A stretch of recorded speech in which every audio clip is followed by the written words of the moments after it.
halfway through the show. We are now joining ESG for our fourth album review.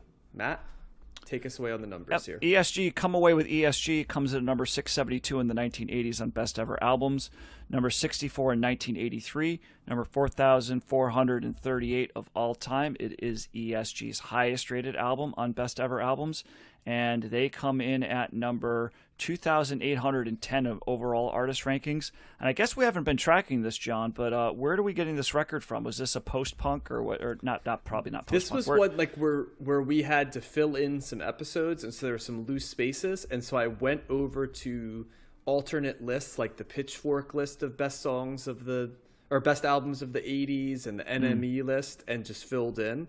And this came from the Pitchfork list of best albums of the 80s. I think it's 80 albums of the 80s was where this came from. Pitchfork, got it.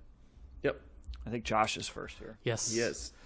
ESG, another band that I had not heard of, but I'm really glad we listened to this album because I really liked it. It is it feels contemporary in some ways. It's like it's like funk, but like dance funk, and it's like stripped down and kind of a I don't know, like not a new wave interpretation of funk, but like the next generation of funk. And it's it sounds like in some ways it's almost like too basic in a lot of ways, if that makes sense, because I think you would take it for granted that every song makes you want to dance, and that every song has lyrics that they sing that are the title of the songs, and that it almost sounds like kind of a sampler album that rap groups could sample on or use from.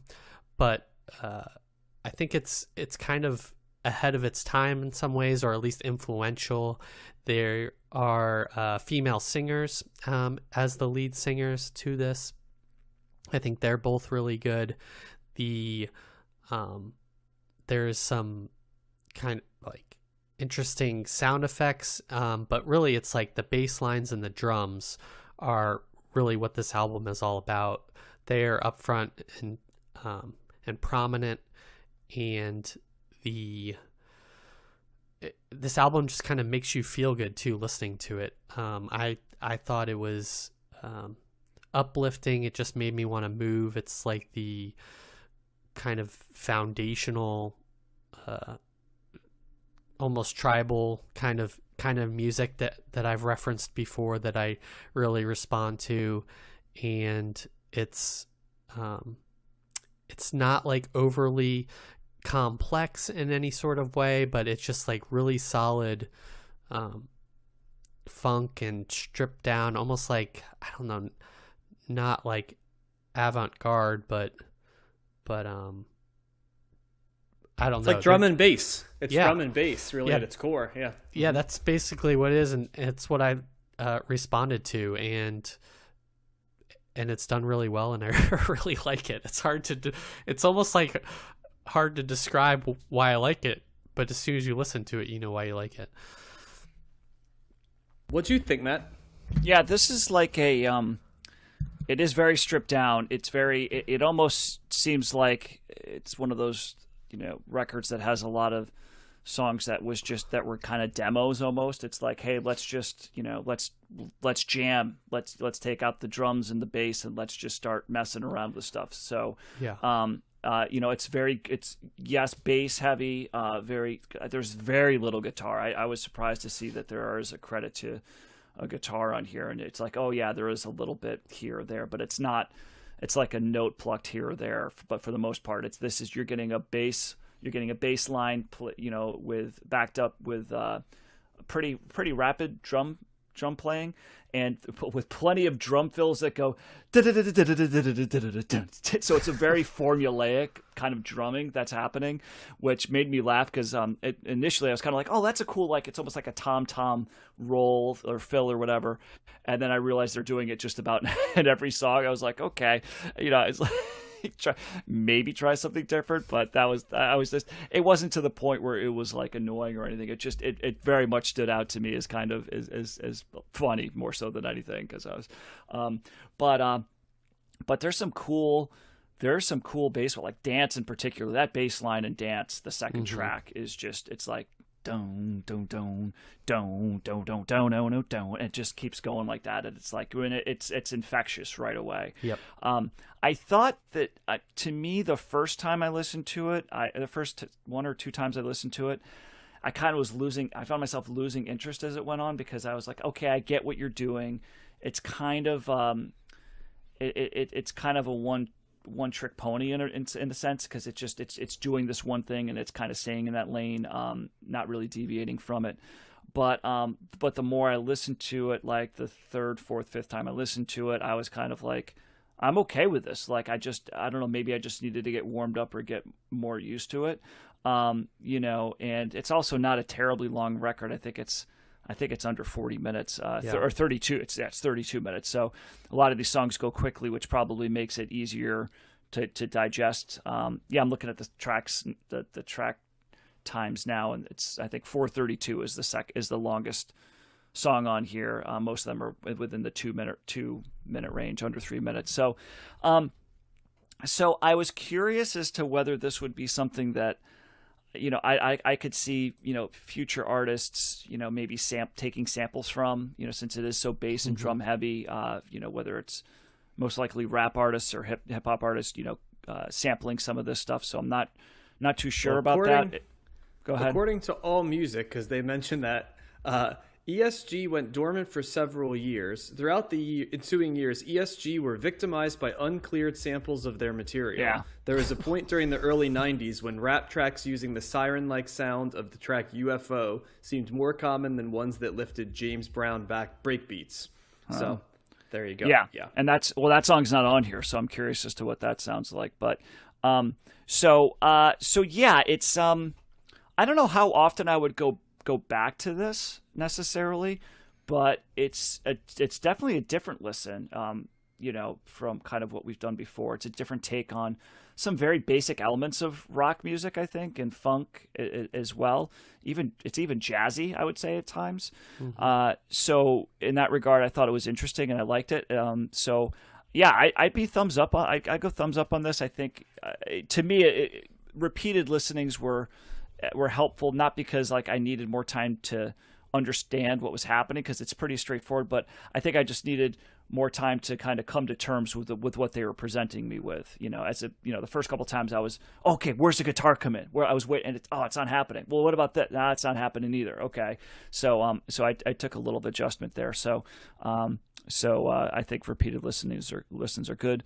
And also, it looks like the members of this band are all sisters, 4 sisters. The Scroggins sisters here: Renee, Deborah, Marie, and Valerie. So I wasn't aware of that either. So fun fact. I wonder too if this is like one of those bands that we've said would be like really good live and would just kind of keep the energy high. Probably, sure. Sure. Yeah. Well, let me jump in, because I'm actually kind of shocked you guys didn't mention a couple things, because to me there were real corollaries that we've drawn. I felt like this was an early 80s evolution of what we covered when we did the meters in the 60s and 70s. The meters were sort of in the same lane, I felt like, mostly instrumental. This is kind of the album that I was hoping that Chic Risque album was going to be, that it wasn't, that I didn't connect with at all, because it got monotonous and boring to me. This was never boring to me. Like, I hear what you're saying, Matt, that it's drum and bass, right? And that's what it is. And I love drum and bass, so I'm predisposed to music that front load that. With that being said, I love this album because there's like nothing intellectual about this listen for me. This is entirely in the guts, right? Like you said, Josh, it's like it makes me move effortlessly. It goes into sort of my subconscious. It almost serves a little bit like a not debilitating, but almost like a drug a little bit, that like it goes in and like a caffeine or like a tea you drink at night, you know what I mean, that kind of like puts you in a good mood and washes over you a little bit. The other forefather I think of this is, for me at least, there's elements of what was going on with like the krautrock stuff, and the krautrock had the there's not the what is it, the metronic drum beat, right? Is that the term, right? Hope I'm getting that right. I think so. Motoric beat. So excuse me, motoric beat. But how it was similar, but it went through, but then you deviate around it. This was sort of like Matt said, the same type drum fill and drum build and the running bass lines and stuff like that. But I really enjoyed this. There are certain songs, like Chistel stands out for me as it really set the tone. And it's like, ominous is the wrong word, but sort of like there's a little bit of danger like lying underneath these tracks, which I liked. And you could kind of, for me at least, you're dancing, but you could kind of make it whatever you want, right? Is it like a night out at like a vibrant city area where like the club's in the bad part of town, but that's because the energy and the vibe is good there. You could also, though, do it uptown, a little bit like in a classier place, where people are vibing. There's a little bit of sex in it. There's a little bit of violence in it. There's a little bit of good vibes, but you can't put your thumb on the mood, right? It's a vibe, as they say, as is said often these days. And I really enjoyed it. I love I love albums that I step out of my head and it immediately I'm able to almost like turn a switch, and it's like, okay, you're going to step out of any sort of intellectualizing of the album and you're just going to feel it for 32 minutes. It was the perfect length.